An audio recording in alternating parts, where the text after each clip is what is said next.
दंडवत हो।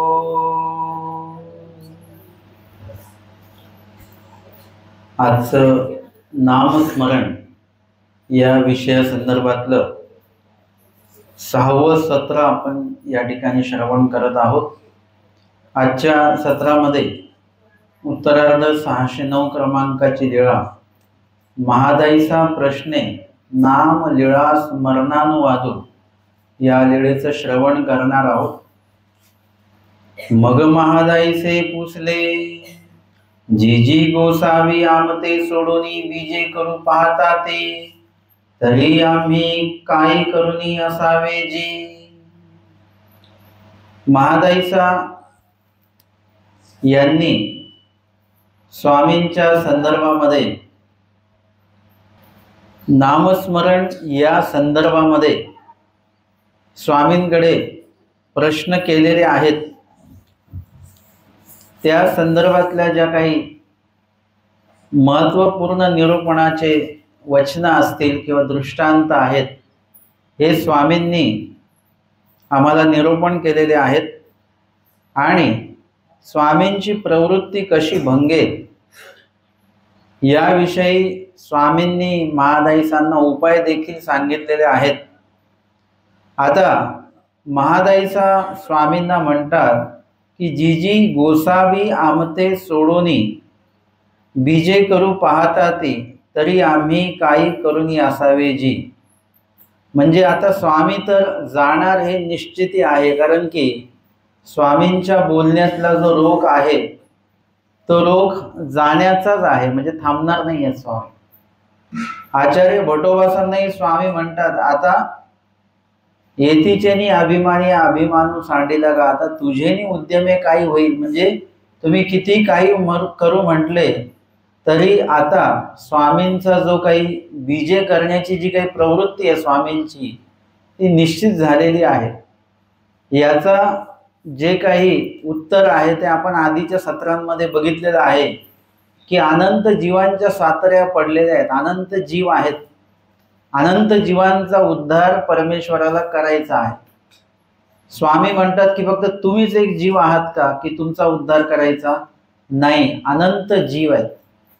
तमामध्ये इतके जीव आहेत म्हणजे त्याची गणना आपण करू शकत नाही, ते आपल्या गणनेच्या पलीकडचे आहेत। आता साधारण इथे अंगणामध्ये जर का मुंग्या निघाल्या तर मुंग्या आपण मोजू शकत नाही। या पूर्ण परिसरामध्ये किती मुंग्या आहेत आपल्याला माहिती नाही, पूर्ण गावात किती मुंग्या आहेत, तालुक्यात जिल्ह्यात किती मुंग्या आहेत, आपल्या गणनेच्या पलीकडे आहे। गवत किती आहे, सूक्ष्मजंतू किती आहेत, आळ्या किती आहेत, म्हणजे आपण फक्त मनुष्यांची गणना करत असतो किंवा एक मोजके जे पशुपक्षी आहेत त्यांची गणना समजा होऊ शकते, परंतु पूर्ण जे काही जीव आहेत या ब्रह्मांडामध्ये, हे एक ब्रह्मांड आहे बरं का, एक पृथ्वी म्हणजे एक ब्रह्मांड, तर त्या एका ब्रह्मांडामध्ये किती जीव आहेत तर अनंत जीव आहेत। असे किती ब्रह्मांड आहेत तर म्हणे अनंत ब्रह्मांड आहेत, म्हणजे ब्रह्मांडच मोजता येत नाही। मग त्या अनंत ब्रह्मांडामध्ये अनंत जीव आहेत, एका ब्रह्मांडात अनंत जीव, असे अनंत ब्रह्मांडात अनंत जीव आहेत। त्याची गणना फक्त मायेला माहिती आहे आणि परमेश्वराला माहिती आहे की एकूण जीव किती आहेत, हे परमेश्वराला तर माहितीच आहे। परंतु देवतेंमध्ये पण फक्त मायेलाच माहिती आहे, इतर देवतांना जीव दिसतच नाही, मायेलाही जीव दिसत नाही। अशा पद्धतीने या ठिकाणी अनंत जीवांचं जे काही आपण निर्णय आहे तो बघितला आणि हे सगळे अनंत ब्रह्मांडातले जीव जे आहेत ते एका ब्रह्मांडामध्ये, एका तमामध्ये ते सगळे जीव त्या ठिकाणी आहेत। एका तमामध्ये हे सगळे जीव आहेत, जे आपण ज्यांना अनंत अनंत म्हणतो, हे सगळे अनंत ब्रह्मांडातले अनंत जीव जे आहेत ते एका तमामध्ये होते। संसरण प्रकरण जर का आपण वाचलं तर त्याच्यामध्ये माहिती येते की मायास्वरूपी एकदेशी तम असे, तमो निमग्न जीव मायास्वरूपी असते।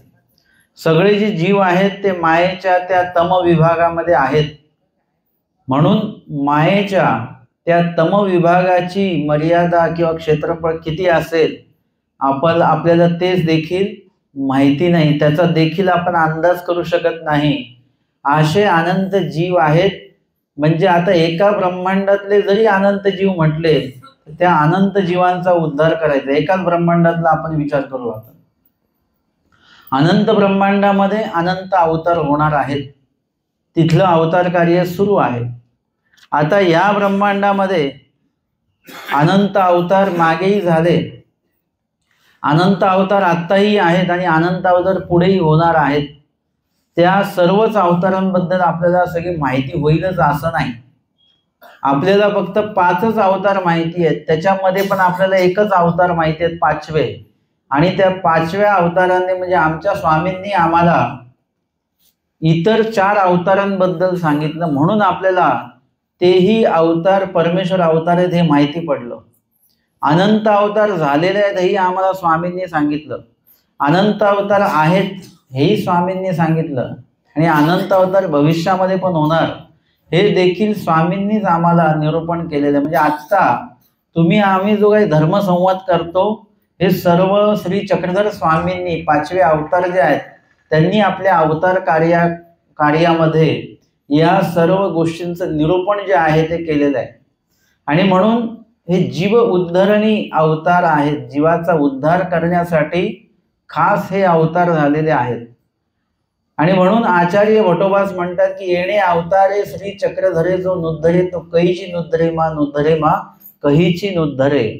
जर का परमेश्वर अवतार श्री चक्रधर स्वामी उद्धरण व्यसनी अवतार यांच्या देखत किंवा यांच्या त्या अवतार कार्यामध्ये त्यांनी जे ज्ञान सांगितलं त्या ज्ञानाचं श्रवण आचरण जर का आपल्याला घडलं नाही, त्यांच्याकडे जर का आपला उद्धार झाला नाही, तर मग सृष्टीतले कुठलेच अवतार आपला उद्धार करू शकत नाहीत.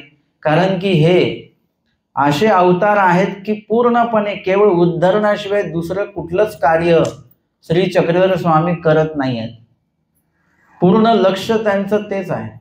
आणि म्हणून जीवाला घडवणे, मडवणे, वाढोवाढी, गिवसणे हे परिभ्रमण त्यांनी जे महाराष्ट्रामध्ये केलेलं आहे आणि ते अखंडित कार्य आज देखील चालू आहे. असं हे कार्य त्यांचं सृष्टीपर्यंत चालणार आहे. काही 200 वर्षच बाकी आहेत वगैरे असं नाही. आणि म्हणून हे उद्धरण व्यसनी अवतार एकदा झाले की ते सृष्टीपर्यंत नित्य असतात. ते कुठे मध्ये त्यांचं अवतार कार्य थांबवू शकत नाहीत. आणि म्हणून इथे आचार्य म्हणतात येणे अवतारे श्री चक्रधर जो नुद्धरे, तो अवतारच 200 वर्ष बाकी आहे. आणि मग पुढे कसं होणार हे ताळमेळ लावता आले पाहिजेत आपल्याला. आपल्यामध्ये लोक म्हणतात की 800 आपल्याला स्वामींचं आयुष्य 1000 वर्षाचं आहे, त्याच्यात 200 वर्ष बाकी आहेत. आणि आचार्य भटोबास कसे काय म्हणतात मग की येणे अवतारे श्री चक्रधर जो नुद्धरे.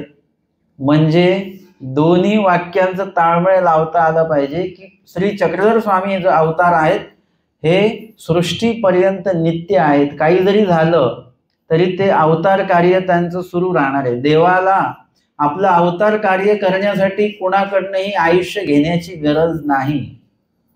पाण्याला कुणाकडनं ओलावा घ्यावा लागतो का? नाही घ्यावा लागेल. म्हणजे त्याच्यामध्ये आपोआपच तो स्वाभाविक ओलावा आहे आणि त्यालाच आपण पाणी असं म्हणत असतो. तशा पद्धतीने परमेश्वर अवतार कार्य करत असताना ते स्वयं असतात. ते काहीही करू शकतात, कितीही वर्ष अवतार कार्य करू शकतात. श्री दत्तात्रय प्रभूंनी कोणाकडनं घेतलंय का आयुष्य? कसा अवतार आहे तो?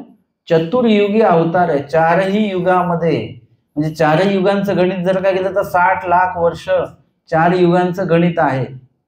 म्हणजे तेवढं वर्ष श्री दत्तात्रय प्रभूंचा अवतार आहे. मग त्यांनी कोणाकडनं आयुष्य घेतलं का? ते नाही. ते परमेश्वर आहेत हे पहिले लक्षात घ्या. आपण परमेश्वराला परमेश्वर म्हणतच नाही. म्हणून स्वामी म्हणतात बाई देव जाना. देव माहितीये का तुम्हाला? देव लक्षात येतोय का आपल्या की आपण जीवासारखंच देवाला पण करून राहिलेलो आहे. आपल्याला जे लागतं ते देवाला लागतं असा एक भ्रम आपल्यामध्ये बसलेला आहे. आणि म्हणून पाहिजे तसा जो आचार आहे तो आपल्याकडनं होत नाही. कारण देवाची तेवढी रिस्पेक्ट जी आहे ती आपल्याकडनं होत नाही आहे. परमेश्वराला जेव्हा तुम्ही चैतन्यापर परमेश्वर म्हणाल तेव्हा तुम्हाला ते परमेश्वराचं अगाधत्व तिथे सांगितलं अगाध चक्रवर्ती कृपास्पदीचं दुःख जेव्हा देतात तेव्हा अगाध चक्रवर्ती तयाची वासही न पाय. परमेश्वर कशात अगाध आहेत, ज्यांचा गाध तुम्हाला कळू शकत नाही, आधी मध्य अंत काहीच कसलाच छान पत्ता आपल्याला लागत नाही, असे परमेश्वर आहेत. आणि त्यांना आपण कशा कशामध्ये गुंतवून ठेवलेलं आहे. म्हणजे या ठिकाणी आपण देवाला जीवासारखं केलेलं आहे. आणि म्हणून स्वामी सांगतात बाई देव जाणा. देव माहितीये का तुम्हाला, देव जाणता का तुम्ही. आणि मग देवाने प्रल्हादबाईसाने देव निरूपण केलेलं आहे. आणि नंतर आचार्य आले, त्यांना सुद्धा त्याचं निरूपण केलं. कशासाठी, की प्रल्हादबाईसांना लक्षात राहील नाही राहील. मग तिथे भटोबासांना मुख्य करून ते सगळं सांगायचं. आमच्या स्वामींचं जे निरूपण आहे ते भटोबास मुख्य करून निरूपण असतं नेहमी. ते भटोबासांपर्यंत पोहोचलंच पाहिजे ते ज्ञान. महादाईसाला जरी सांगितलं तरी ते भटोबासांपर्यंत पोहोचलं पाहिजे, कारण की पुढे भटोबास सर्व मार्गदर्शक आहे. एक व्यक्ती असा असतो कार्यक्रमामध्ये की त्याला कार्यक्रमातल्या सगळ्या वस्तू कुठल्या कुठे ठेवलेल्या आहेत, त्याला एकट्याला एक माणूस तरी असा असतो की त्याला सगळं माहिती असतं, कारण की तो सर्व ठिकाणी तो उपयोगी पडत असतो. म्हणून तशा पद्धतीने आचार्यांना हे सर्व माहिती आहे. ही चर्चा आचार्यांसोबत स्वामी करतात. आणि मग ते स्वामी म्हणतात तुम्ही एकटेच जीव आहेत का आमच्यासाठी, जेव्हा तुमच्यासोबतच राहायचं आम्ही, असं नाही. आता आम्ही एक विशिष्ट काळ तुमच्यासोबत आहोत. एक विशिष्ट काळाचं सन्निधान आहे, ज्ञानाचं निरूपण आहे. आणि अवतार जे झालेले आहेत ते कशासाठी, जीवाचा उद्धार करण्यासाठी झाले. तर जीवाचा उद्धारच कसा होतो, नुसतंच देवासोबत राहून उद्धार नाही होणार. तर देवाने सांगितलेला आचार सुद्धा करावा लागेल. आणि तो आचार करायला तुम्हाला कुठेतरी जावं लागेल. ईश्वराचं सन्निधान काही वेळासाठी सोडावं लागेल, म्हणजे श्रीमूर्तीचं सन्निधान सोडावं लागेल. वांचून आज्ञा प्रतिपालनाचं जे सन्निधान आहे ते कायमस्वरूपी आपल्यासोबत राहणारच आहे. आता पण तुम्ही जर का देवाचा विधी इथे करत असाल तर तुम्ही परमेश्वराच्या सन्निधानामध्ये आहे. धर्मवार्ता करत असाल तर सन्निधानात आहे, अन्यवार्ता करत असाल तर असन्निधान लगेच इथे लागू होतं आपल्याला. ईश्वर अवताराच्या सन्निधानात राहून तिथे अन्यवार्ता करत असू तर ईश्वराच्या सन्निधानात आपण नाही, आणि धर्मवार्ता करत असू तिथेच तरच आपण ईश्वराच्या सन्निधानामध्ये आहोत. म्हणजे तिथे सुद्धा हा भेद आहे, इथे सुद्धा हाच भेद आहे. आणि म्हणून असे अनंत जीव आहेत, त्या अनंत जीवांचा उद्धार परमेश्वराला करायचा, तो एकाच ठिकाणी बसून नाही चालणार. आता आमच्या स्वामींचा अवतार कुठे झाला, भडोचला झालेला आहे. पण भडोचमध्ये कुठे झाला, राजाच्या घरी अवतार झालेला आहे. ज्यांच्याकडे पूर्ण राज्य येते त्यांच्या घरी अवतार झालेला आहे. सर्व सुख संपन्नता ऐश्वर्य सगळं आहे. परंतु स्वामी तिथेच थांबले का, तिथून निघाले स्वामी. विविध कारणं जे आहेत ते तयार केल्या गेली. कारण की असं नाहीये की बाबा घर सोडून आपल्याला जायचं आहे, ती पटकन मी जाऊन येतो बरं का, असं नाही चालणार. तिथे ते राजपुत्र आहेत. राजपुत्र म्हणजे असं त्यांनी इकडे बघितलं की सगळे लोक तिकडे बघणार. त्यांनी 2 पावलं पुढे टाकले की 10 लोक त्यांच्या सोबत येणार. त्यांनी कुठे एकटे बाहेर पडू शकत नाहीत. पडणार तर घोडा आहे, रथ आहे.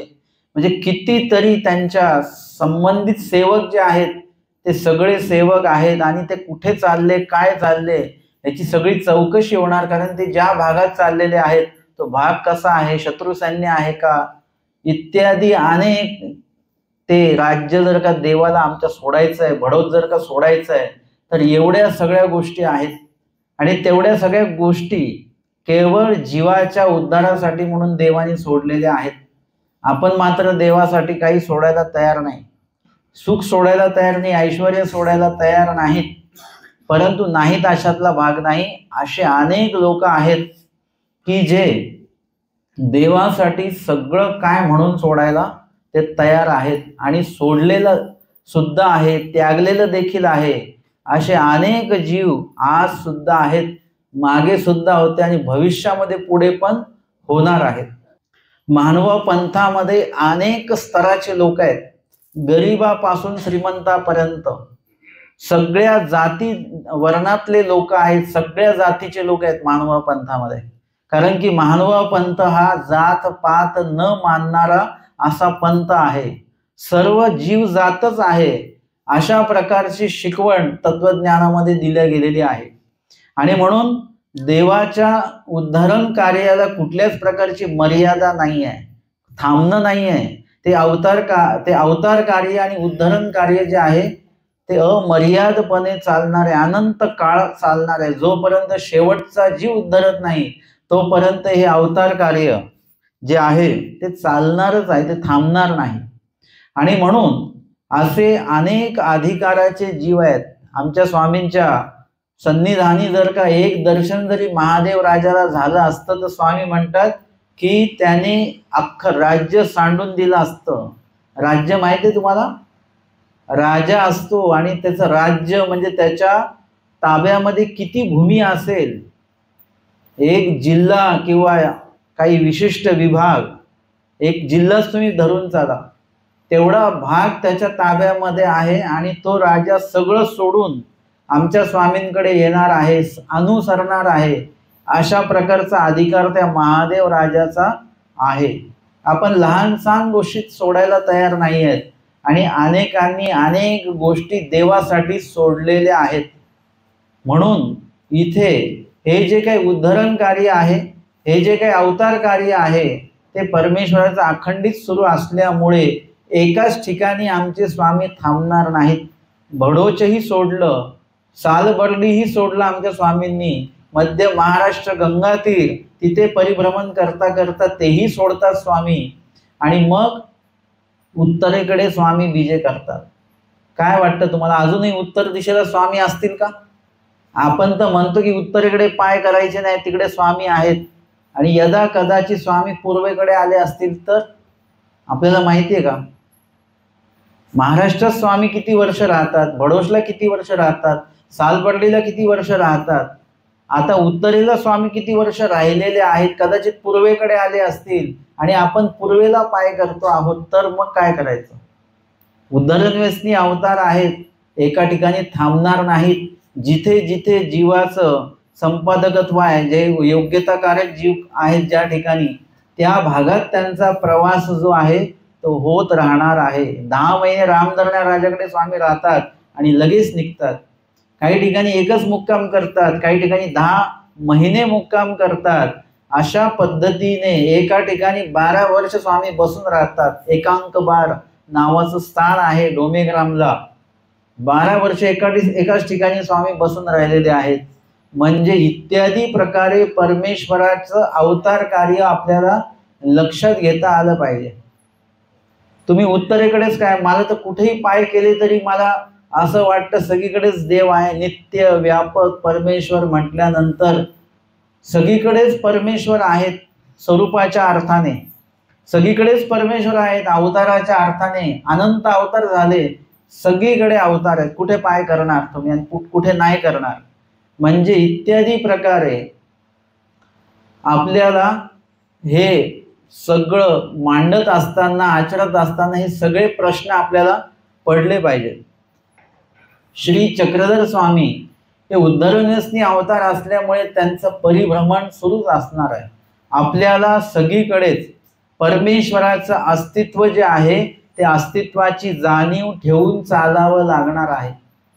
म्हणजे तिथे सांगितलं एका ह्याच्यामध्ये, इथे सांगितलेलं आहे की परमेश्वराचं हे जे अवतार कार्य आहे, हे अवतार कार्य सुरू हे अखंडित असल्यामुळे आता आमचे स्वामी इथे थांबणार नाहीयेत, उत्तर दिशेकडे जाणार आहेत। कारण की त्या ठिकाणी जीवाचं जे काही संपादकत्व आहे, जे योग्यताकारक जीव आहेत, त्या योग्यताकारक जीवांचं त्या ठिकाणी संपादकत्व झालेलं आहे आणि त्यामुळे ते संपादकत्व जे आहे, आणि म्हणून स्वामी आता ती जागा बदलत आहेत, त्या जीवांचा जो संपर्क आहे तो बदलत आहेत। आता देवाला नुसतं देवाच्या संपर्कात राहून काय होणार नाही, जे देवाने आचरण सांगितलेलं आहे ते करायला थोडंसं आपल्याला इकडे तिकडे जावं लागणार आहे। ईश्वराच्या वियोगामध्ये सुद्धा जावं लागणार आहे। आमचे स्वामी बाईसांना देखील रिद्धपूरला पाठवतात, भटोबासांना पाठवतात, असन्निधान देतात, म्हणजे त्यावेळेला त्यांच्याकडनं त्या क्रिया करवून घेतात. हे काही सन्निधानातला आचार आहे प्रत्यक्ष श्रीमूर्तीच्या, काही सेवा दास्य असन्निधानातले असणार आहेत. बाईसांची जी सेवा आहे ती स्वामींच्या सन्निधानातली आहे, आणि भटोबासांची सेवा जी आहे ती सन्निधानातली पण आहे, आणि नेवाशाला जावं लागतं असन्निधानातली पण आहे. काही सिलिका आणायला जाव्या लागतात दंत धावन करण्यासाठी, काय काय आणायला, पूजाद्रव्य आणायला देवापासून लांब जावं लागतं. म्हणजे इत्यादी प्रकारे परमेश्वराचं सेवा दास्य केवळ सन्निधानी नाही, असन्निधानी म्हणजे श्रीमूर्तीच्या सन्निधानी देखील आहे, आणि श्रीमूर्तीच्या असन्निधानी देखील आहे. सगळीकडे परमेश्वराचं म्हणितले करण करायचं आहे, स्वामींनी सांगितलेलं कार्य आपल्याला करायचं आहे, हे एक प्रकारचं सन्निधानच आहे. आणि म्हणून इथे स्वामी आता सोडून जाणार आहेत. हे महादाईसांच्या लक्षात आलं. ज्ञानी आहेत महादाईसा, विद्वत्त आहे, भरपूरसं ज्ञान आहे, आणि ती समज शक्ती देखील महादाईसांमध्ये आहे बरं का. महादाईसा स्त्री आहेत, परंतु निश्चितता त्यांच्यामध्ये आपल्याला बघायला मिळते. ज्ञानाची निश्चितता आहे, प्रश्नाची निश्चितता आहे, अजिबात कशाला घाबरत नाहीत. स्वामींकडे विविध प्रश्न त्यांनी केलेले आहेत. माहीम भट्टांसारखे विद्वान व्यक्ती आहेत, भटोबासांसारखे विद्वान व्यक्ती आहेत, आणि एवढे मोठे स्वामी आहेत, परंतु महादाईसा आपला प्रश्न स्वामींसमोर ठेवायला कधीही घाबरलेल्या नाहीत, संकोचलेल्या नाहीत. जो प्रश्न, जी संदेह, जी जिज्ञासा त्यांना निर्माण झाली स्वामींसमोर ठेवली. आणि म्हणून त्यांनी विचारलं की जी गोसावी आमते सोडूनी बीजे करू पाहता ती, म्हणजे आता हा सगळं वातावरण आम्हाला असं दिसतं आहे, तरी आम्ही काही करूनी असावे जी, मग आम्ही आता काय करायचं. सन्निधानामध्ये आमचे स्वामी आहेत की जे रोज जे ते सांगतात ते कार्य करायचं आहे. कुठे चुकलं तर शिक्षा पण लगेच देव करतात, परंतु आता तर स्वामी निघून जाणार आहेत, श्रीमूर्तीचं असन्निधान आहे. मग आता आम्ही ईश्वराच्या वियोगामध्ये कसं राहायचं, कसं आचरण करायचं. जसं रोज आपण शाळेमध्ये जे शिक्षण घेतो त्याच्यामध्ये ते शिक्षक आपल्याला समजावून सांगतात, प्रश्न पण लिहितात, उत्तर पण तेच देतात, विषय समजला नाही तर समजावून सांगतात, लिखाणातल्या चुका तिथे दुरुस्त करून देतात, सगळं होतं. परंतु जेव्हा परीक्षा असते तेव्हा ते शिक्षकांना उत्तर विचारा बरं, सांगतील का ते. त्यांना विचारा, हे समजून सांगा, याचं उत्तर कसं लिहायचं, ते तेव्हा नाही सांगू शकत. तेव्हा तुम्हाला तुमचं ते पेपर आहे त्यातले प्रश्न उत्तर ते तुम्हाला तुमचे लिहायचे आहेत. आता तिथे तुम्हाला कोणी मदत करणार नाही. जे तुम्ही वर्षभरामध्ये शिकलात ते आता तुम्हाला लिहायचं आहे. आता तुमच्या जबाबदारीवर आणि तुमच्या हुशारीने ते तुम्हाला लिहायचं आहे. आता तिथे कुणीही मदत करणार नाही. तसं आमचे स्वामी जे आहे सन्निधानातल्या जीवांना शिक्षा पण करतात, विधीचं निरूपण करतात, निषेधाचं निरूपण करतात, सेवादास्य घडवतात. आता स्वामी बीजे केल्यानंतर आता तुमच्याकडे काहीच नाही आहे. आता आपल्याकडे काय आहे, फक्त ज्ञान आहे देवाने दिलेलं. आता त्या ज्ञानाच्या आधाराने आपल्याला चालायचंय बरं का. म्हणजे ज्ञान काय सांगता आहे, आतापर्यंत स्वामींनी काही सांगितलेलं आहे त्या सांगण्यानुसार, त्या ज्ञानानुसार आपल्याला पुढे पुढे चालायचं. आता स्वामी प्रत्येक वेळी सांगायला येणार नाहीये तिथे, इथे दोष घडला तिथे दोष घडला, स्वामी नसणार सांगायला.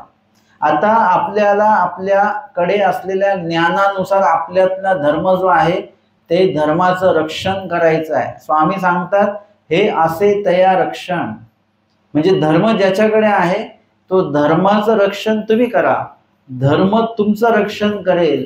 जे तुमच्याकडनं अविधी घडू देणार नाही. तुमच्याकडे वचन का पाठांतर पाहिजे, कारण की आता तुम्हाला मार्गदर्शक वचनच आहेत. आता तुम्ही 2-3 दिवसापासून प्रश्न विचारताय, जे समोर आहेत त्यांना प्रश्न विचारतो, पण ते निघून गेल्यानंतर काय, मग कोणाला प्रश्न विचारायचे. तुम्ही मला प्रश्न विचारता, मी कोणाला विचारतो. मी उत्तर कशातनं देतो तुम्हाला, माझ्याकडे सूत्रपाठ आहे, माझ्याकडे लीळाचरित्र आहे. कुठे आहे, घरी नाही, शोकेश मधलं सूत्रपाठ 90, शोकेश मधलं लीळाचरित्र 90, तुमच्या हृदयामध्ये जे सूत्रपाठ आहे ना ते सूत्रपाठ. तुमच्या अंतःकरणात तुमच्या आठवणीत जे लीळाचरित्र आहे ते लीळाचरित्र, शोकेश मधलं नाही. ते काही लोक शोकेस तयार करतात आणि मग त्याच्यात पुस्तकं आणून ठेवतात आणि ते असे त्याची नावं दिसली पाहिजेत, मग ते सर्व व्यवस्थित लावून ठेवतात. ते म्हणे बाबा आम्ही आणून ठेवलेलं सगळं पुस्तकं, ते वाचता का? नाही, वाचत नाही आम्ही. ते का? ते वाचायला काढली खराब होतात पुस्तकं, म्हणून आम्ही ते वाचत नाही, ते ठेवून देतो तसेच. वर्षानुवर्ष आमच्याकडे पुस्तक आहे ते, म्हणजे आम्ही ते वाचत नाही. मग प्रत्येक वेळी पुस्तक वाचूनच तुम्हाला मार्गदर्शन लाभेल, परंतु ते वाचलेलं मनात साठवून ठेवावं लागेल. प्रत्येक ठिकाणी लीळाचरित्र नसणार आपल्यासोबत, प्रत्येक ठिकाणी सूत्रपाठ नसणार, पुस्तक सोबत नसेल, पण अंतःकरणामध्ये ते आपल्या असलं पाहिजे की जिथे काही चूक होणार तिथे लगेच आपल्याला ते वचन सांगणार. आता समजा मी कोणाशी भांडायला उभा राहिलो की मला लगेच कुठलं वचन आठवतं? भांडते दोघे अन्याय. चक्रधर स्वामींना मान्य नाही बरं का भांडण. साधू, संन्यासी, वासनिक या कोणीच भांडण नाही केलं पाहिजे, कोणीच. जगातल्याच कुठल्या व्यक्तीने भांडलं नाही पाहिजे असं स्वामी सांगतात. फक्त महानुभाव साधक नाही, जगातल्या कुणीच भांडलं नाही पाहिजे अशा प्रकारची शिकवण स्वामींची आहे, अशा प्रकारची प्रवृत्ती देवाची आहे. परंतु आपण जर का ईश्वराचं ज्ञान असून जर का आपण भांडत असू तर ते वचन आपल्याला आठवत नाही का? माहिती नाही का? सगळं माहिती आहे. पोर जीव आपले ओकटे गोमटे जाणे परी जाणो नीची करी. सगळं माहिती आहे आपल्याला, काय केल्याने काय होतं ते. तेलकट खाल्लं की आपलं पित्त वाढतं आपल्याला माहिती आहे, तरी पण खाऊन घ्या, आता प्रसाद आहे खाऊन घ्या, काही होत नाही. ते घरचे म्हणतात थोडं नियंत्रण ठेवा, काही नाही म्हणे, येऊ द्या, काही होत नाही, देवाचा प्रसाद आहे. नाही, तुम्हाला ज्या गोष्टी माहिती आहेत त्या गोष्टी तुम्हाला जर का त्याच्यातनं वाईट परिणाम होणार असतील तर त्या गोष्टी टाळा तिकडे.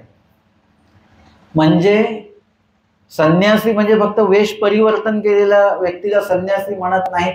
जो जो व्यक्ती परमेश्वराच्या वचनाचं अनुपालन करण्याचा प्रयत्न करतो, प्रपंचातला आहे परंतु एक एक वचन पाळण्याचा प्रयत्न करतो, असे लोक आम्ही बघितलेले आहेत.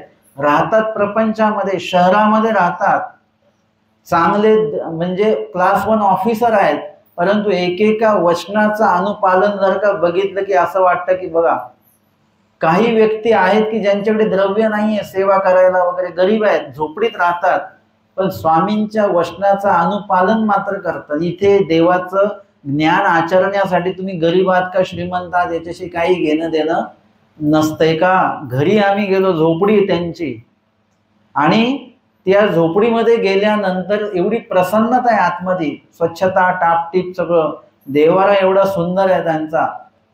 आणि विचारलं मग मी की म्हणजे माझ्या लगेच लक्षात आलं की एवढी प्रसन्नता यांच्या घरी काय? हे तर गरीब लोक आहेत, त्यांच्याकडे पैसेच नाही आहेत, पण प्रसन्नतेची श्रीमंती त्यांच्याकडे एवढी आहे. मी त्यांना विचारलं तुमचं धर्म आचरण काय चालतं? ते म्हणे आम्ही रोज सकाळी स्मरणाला उठतो, म्हणजे एकदम 3ला जमत नाही पण आम्ही 4ला 5ला जमतो, सकाळचं स्मरण आम्ही करतोच, आणि लीळा चरित्र आम्ही वाचतो वगैरे, सूत्रपाठ आमचं पाठांतर आहे बाबा असं. म्हणजे हे त्यांच्या घरातल्या प्रसन्नतेचं कारण आहे बरं का. तुमच्या घरात भरपूर पैसे म्हणून प्रसन्नता नसते आपल्या घरामध्ये. तुम्ही तुमच्या घरामध्ये जेवढा देवधर्म कराल तेवढी प्रसन्नता तुमच्या घरामध्ये राहते. म्हणून आपलं घर झोपडी एका महाल याला काही अर्थ नाहीये. तुमच्या घरामध्ये प्रसन्नता किती आहे, तुम्हाला तुमच्या घरामध्ये समाधान किती वाटतं, किती बरं वाटतं, हे तुमच्या लक्षात आलं पाहिजे. आणि म्हणून आपलं घर साधारण असलं तरी चालेल, परंतु त्याची बैठक, व्यवस्थापन वगैरे इतकं व्यवस्थित असलं पाहिजे, देवधर्म व्यवस्थित असला पाहिजे, देवाचा देव्हारा चांगला असला पाहिजे, हात पुसायचा रुमाल चांगला असला पाहिजे. तर आम्ही अशाही महालामध्ये गेलेलो आहोत, बंगला मोठा आहे पण हात पुसायचं जे आहे ते मळकट कळकटच आहे. अंगावरचे कपडे एकदम चांगले आहेत, महागडे आहेत, परंतु ते विशेष वंदन करताना म्हणून आपण हात सोळे केले, तो पुसायचा कपडा मात्र तो मळकट आहे की तेव्हा त्याला कुठल्याच प्रकारची काही क्वालिटी नाही, अशा प्रकारचा तो कपडा आहे चांगल्या चांगल्या लोकांकडे. आता असं आहे की त्याच्याविषयी काही किती सांगणार आपण, ही गोष्ट स्वाभाविक कळाली पाहिजे. आपण चप्पल घेताना पण चांगली घेतो, डोक्यातली टोपी घेताना चांगली घेतो, पण देवासाठी म्हणून जे वस्त्र आहे तर ते सुद्धा आपल्याला चांगले घेता आले पाहिजेत. विशेषासाठी जे कपडे आहेत ते चांगले घेता आले पाहिजेत. आपल्याला किती कपडा लागतो म्हणजे इत्यादी सर्व गोष्टींविषयी आपली जागरूकता असली पाहिजे. आणि म्हणून इथे आपले स्वामी गेल्यानंतर आमच्यामध्ये तो धर्म आमच्या हृदयामध्ये जागृत राहिला पाहिजे. म्हणून काय करायचं, काय केलं पाहिजे की आपल्याला सतत कुठल्या ना कुठल्या विधीमध्ये राहावं लागेल. सकाळची सुरुवातच नामस्मरणाने आम्हाला करायची आहे किंवा त्यानंतर मग आम्हाला देवपूजा वंदनाने पुढे ती सुरुवात न्यायची आहे. दंडवत घालायचे आहे, त्यात प्रायश्चित्त रोज करायचं आहे, स्मरण वाचन त्याच्यामध्ये करायचं आहे, काही अभ्यास करायचा आहे, काही श्रवण करायचं आहे, चिंतन करायचं आहे, एकमेकांशी धर्मवार्ता करायची आहे. दिवसभरामध्ये एका तरी व्यक्तीशी आपली धर्मवार्ता फोनवर का होईना ती झाली पाहिजे. कोणी म्हटलं नाही फोनवर धर्मवार्ता करून दोष लागतो, काही दोष लागत नाही. धर्मवार्ता केल्याने दोष लागतो असं कुठेच स्वामींचं वचन नाही. तुम्ही धर्मवार्ता करत राहा. तुम्ही उभ्या उभे जर का तुम्हाला एखादी लीळा आठवते तर ती सुद्धा धर्मवार्ताच आहे. तुम्हाला जर का एखादा विधी आठवतो आहे, वचन आठवतं आहे, ती सुद्धा एक प्रकारची धर्मवार्ताच आपल्यामध्ये सुरू असते. आणि जेवढी तुम्ही धर्मवार्ता कराल तेवढं तुमचं ज्ञानस्तर वाढतो आणि जेवढं ज्ञान वाढेल तेवढं तुमचं आचरण वाढतं. धर्म तुमच्या हृदयामध्ये सक्षम होतो, चांगला होतो, एकदम पक्का होऊन जात असतो. जर का तुम्ही पहिल्यांदाच इथे पोथीला आलात तर त्या चौकातनं नेमकं कुठे वळायचंय तुम्ही एकदम संदेहातच आहे.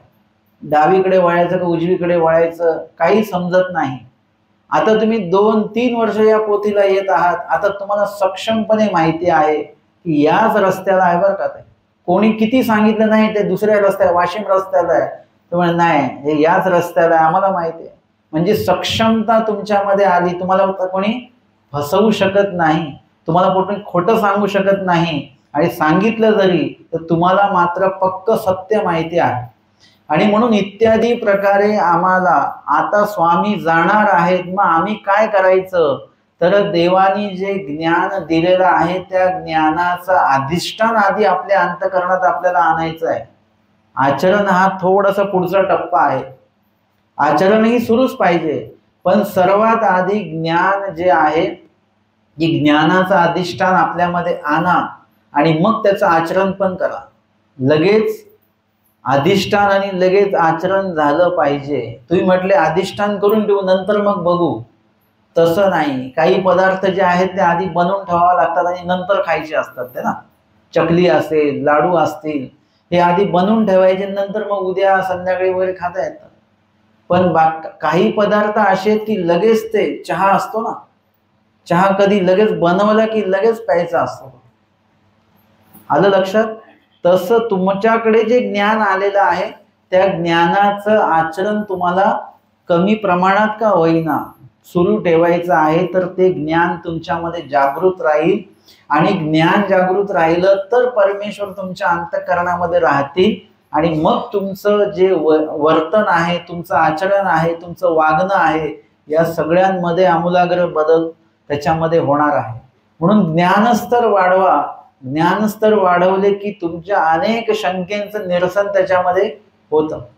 काही लोक शहरात राहणारे, मुंबईला राहणारे लोक आहेत उपदेशी, परंतु ज्ञान श्रवण त्यांचं इतकं चांगल्या प्रकारे आहे, इथल्यापेक्षाही तिकडे विकल्पजनित ज्या काही गोष्टी आहेत त्या त्यांच्या नेहमी सतत समोर येत असतात. मंदिरं समोर येत असतात, विविध प्रसाद खाण्याचा योग त्यांचा येत असतो, परंतु त्यांच्याकडे असलेल्या ज्ञानस्तरामुळे त्यांना माहिती आहे आपण कसं आता बोललं पाहिजे, काय सांगितलं पाहिजे, कसं ते टाळलं पाहिजे, हे त्यांना माहिती आहे. आणि म्हणून धर्माचं अधिष्ठान एवढं चांगलं आहे की त्याच्यामुळे इतर सगळे अविधी जे उपस्थित होतात ते लक्षात येतात आणि त्या अविधीपासून कसं बाहेर पडायचं हे सुद्धा लक्षात येतं आणि कायम विधीमध्येच कसं राहायचं हे सुद्धा लक्षात येतं. ज्ञान अशा प्रकारचं आहे.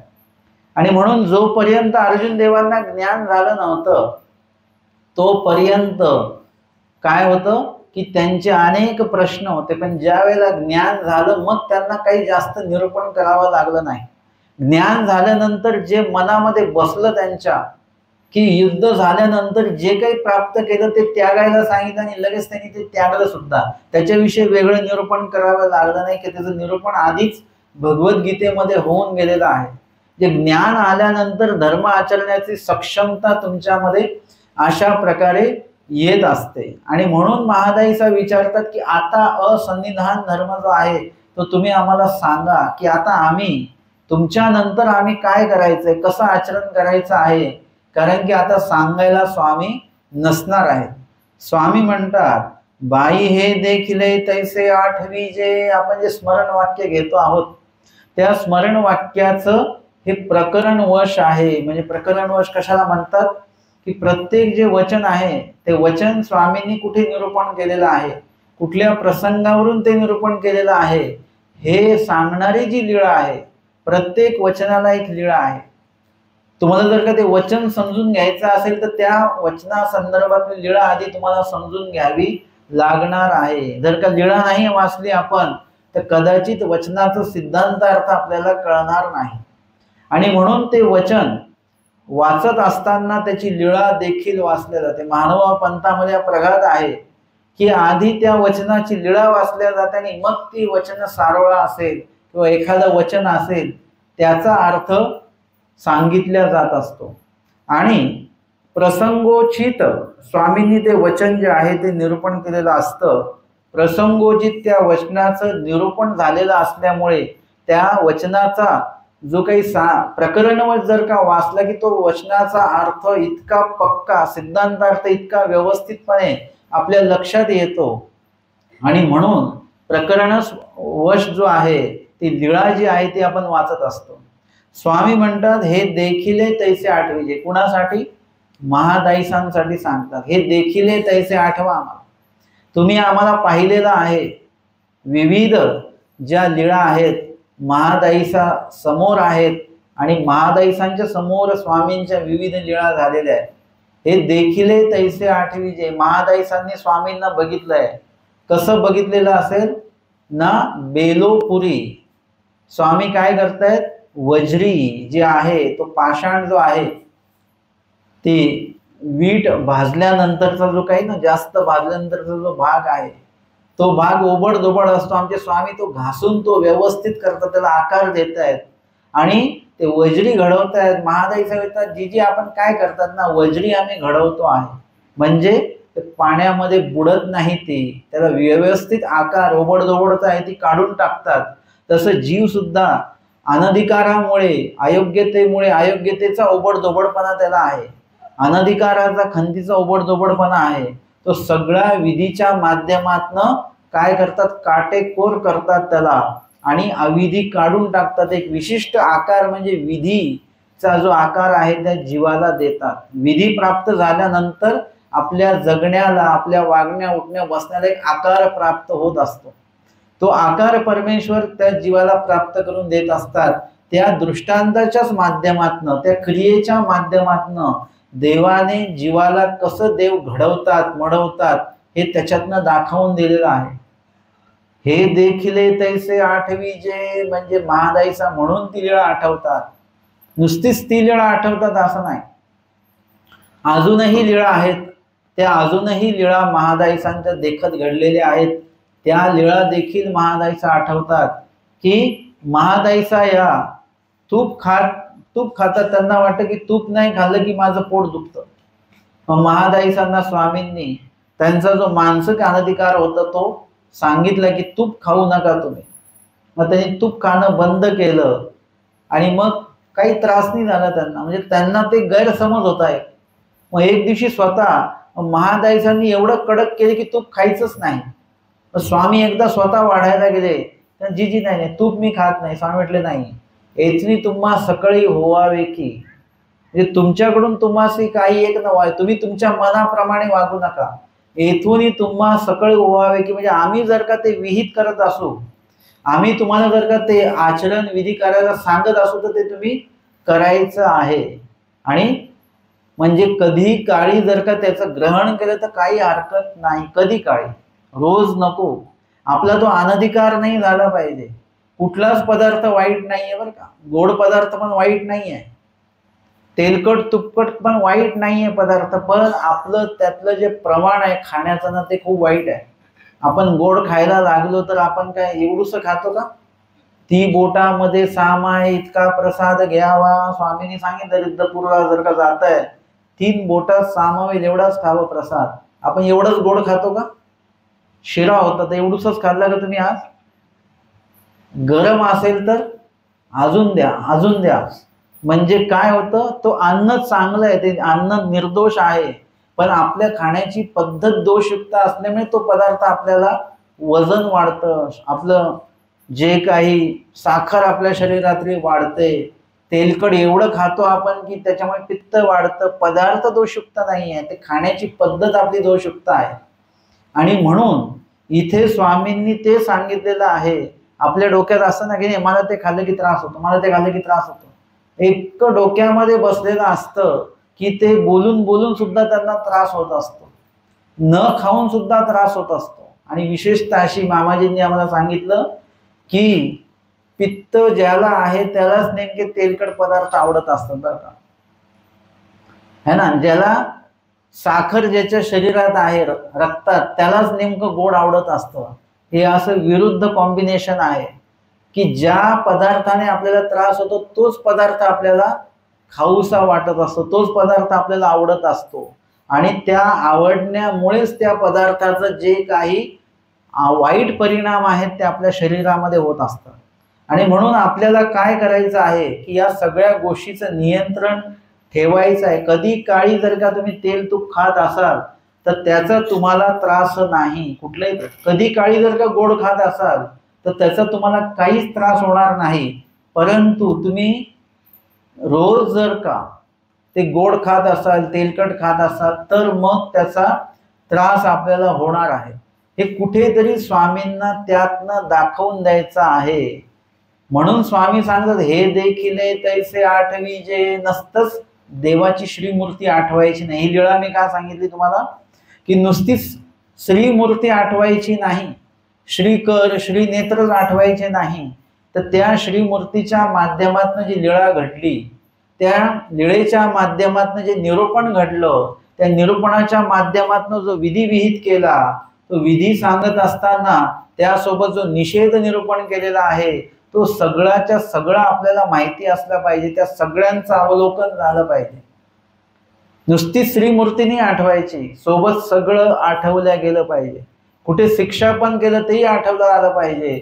सगळं लहान मुलगा बाहेर जातो त्याला लगेच आठवतं बरं का की नाही नाही काल मार खाल्लेला आहे आपण याविषयी, बाहेर खेळायला जायचं नाही, त्याच्याविषयी त्याला धाक असतो.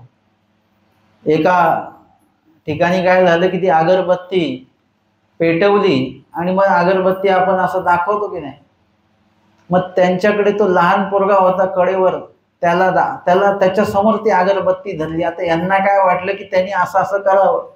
आता त्या मुलांनी त्याच्यावरच हात ठेवून दिला त्या अगरबत्तीवर, त्या मुलाला चटका लागला वगैरे.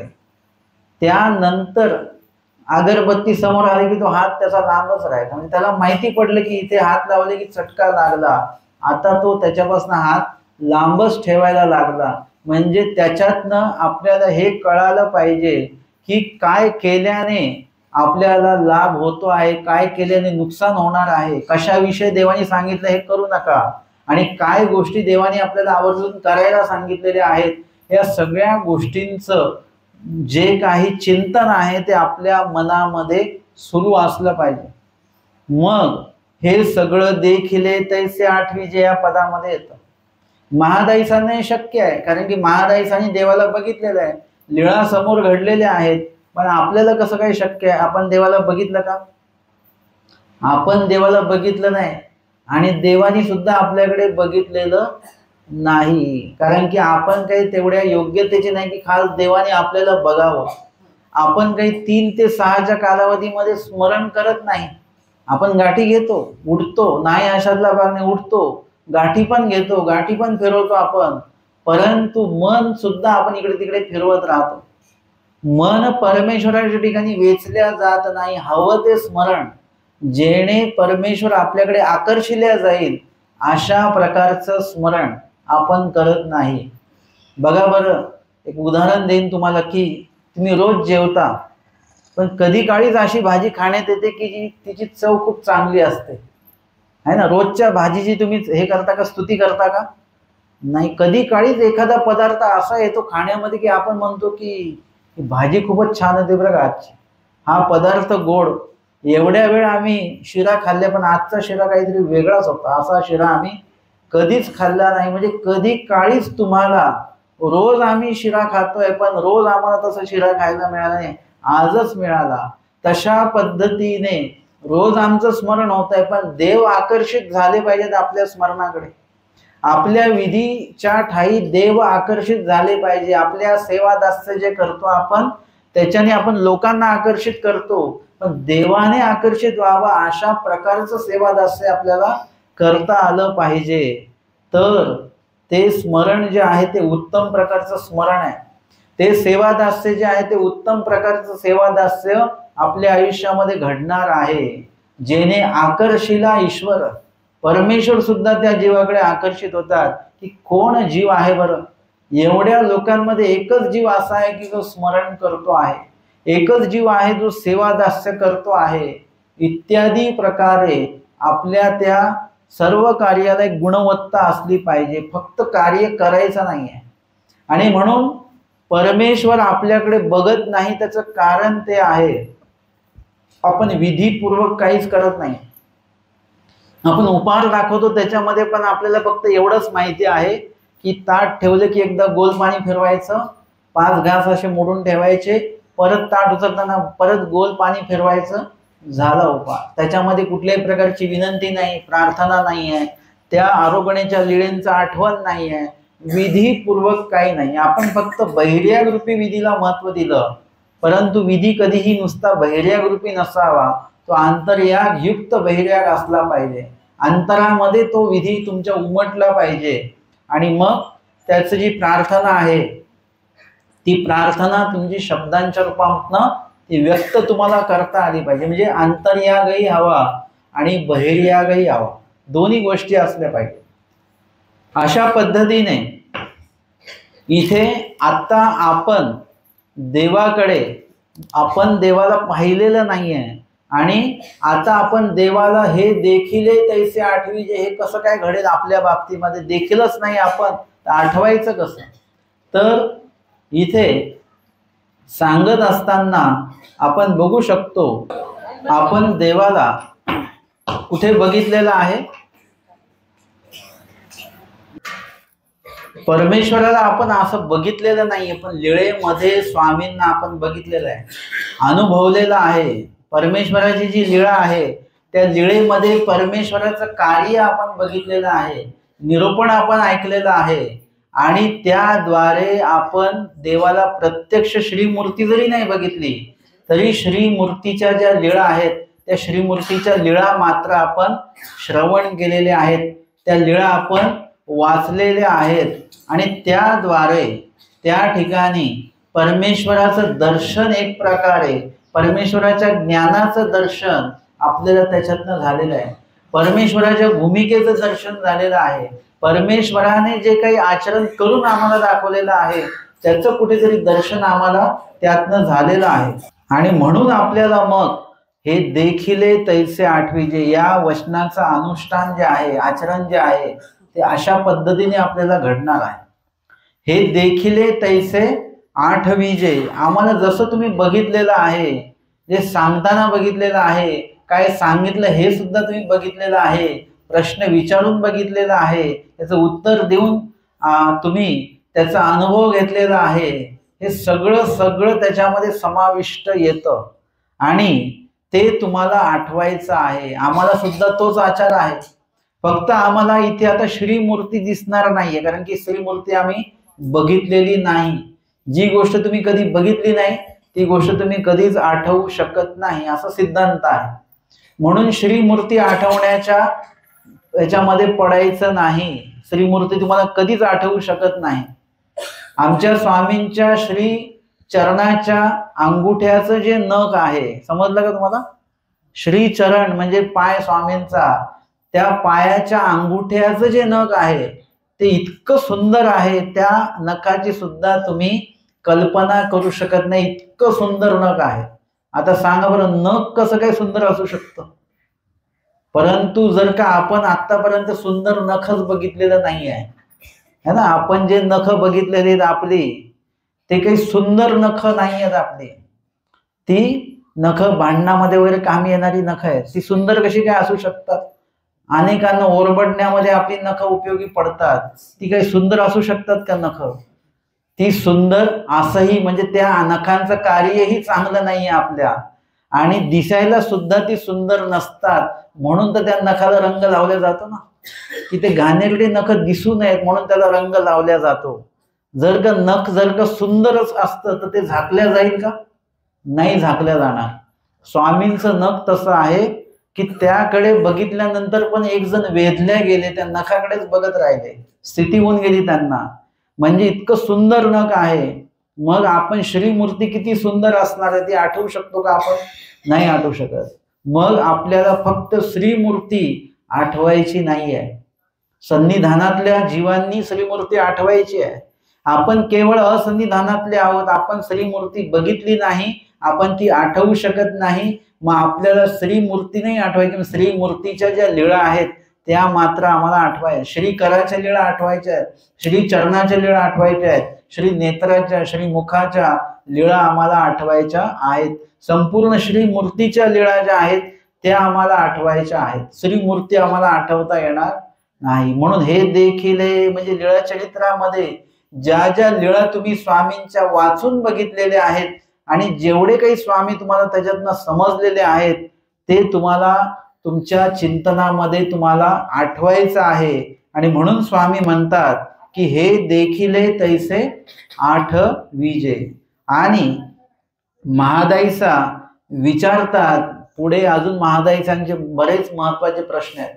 नुसता हाच प्रश्न नाही आहे, जे उत्तर दिलं त्या उत्तराला अजून पूरक प्रश्न महादाईसांचा असतो आणि ते विषय पुढे पुढे पुढे पुढे जातो. म्हणजे एखादी चर्चा कधी यशस्वी असते की ती तिथे जर का फिरत राहिलं तर विषय ती चर्चा यशस्वी नाही. ती विषयाची चर्चा पुढे पुढे पुढे पुढे गेली पाहिजे, सखोल गेली पाहिजे. महादाईसांचे प्रश्न असेच आहेत, कारण उत्तर देणारे समक्ष स्वामी आहेत, त्याच्यामुळे उत्तर तिथे उत्तरांविषयी कुठलाही संदेह नसतो. परंतु प्रश्न मात्र एक एक येत राहतात. उत्तर जे दिलं त्या उत्तरावर अजून एक प्रश्न, म्हणजे अजून सखोल प्रश्न गेला, उत्तर अजून सखोल येणार. त्या सखोल उत्तराला अजून सखोल प्रश्न की त्याच्यावर अजून सखोल उत्तर येणार. अशा प्रकारे महादाईसांचं विचारणं आहे.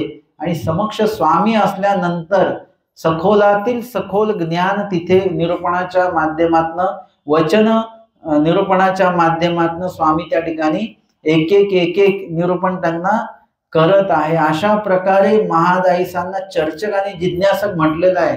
ते उगच म्हटले नाही. चर्चक व्यक्ती म्हणजे कसा, नुसताच प्रश्न करणाऱ्या व्यक्तीला चर्चक म्हणत नाही. ते जो प्रश्नाचं उत्तर आलं त्याच्यावर परत साधक बाधक, आणि जे सांगितलं त्याच्यावर परत काहीतरी प्रश्न, त्याच्यावर परत काहीतरी प्रश्न, पण त्या सर्व प्रश्नांना अर्थ असतो बरं का, त्याच्यामध्ये वाद विवाद नसतो. काही लोकांना प्रश्नाचं उत्तर दिलं तर ते विषय समजून घेत नाहीत, ते फक्त त्याच्यावरच बोलत राहतात की नाही हे असंच आहे, हे असंच आहे. नाही, परंतु उत्तर काय दिलं जात आहे ते पण लक्षात घेतलं पाहिजे. त्या उत्तराचं जे काही गांभीर्य आहे, त्या उत्तराचा जो गाभारा आहे आणि त्या उत्तरातनं समजणारा जो विषय आहे हे सगळं आपल्याला लक्षात घ्यावं लागेल. अशा प्रकारची चर्चक जिज्ञासक आमचे महादाईस आता होत्याच, माईन भट्ट पण आहे, भटोबास पण आहेत. आणि त्यामुळे अनेक प्रश्नांची उत्तर म्हणजे कुठेतरी आम्हाला मिळालेलं ते ब्रह्मविद्या तत्वज्ञान आहे.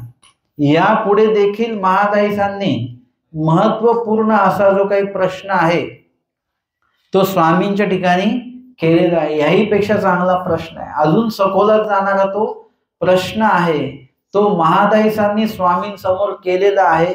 आणि तो प्रश्न नेमका काय आहे तो आपण उद्याच्या 7व्या सत्रामध्ये त्याचं विश्लेषण जे आहे ते आपण बघणार आहोत. दंडवत हो.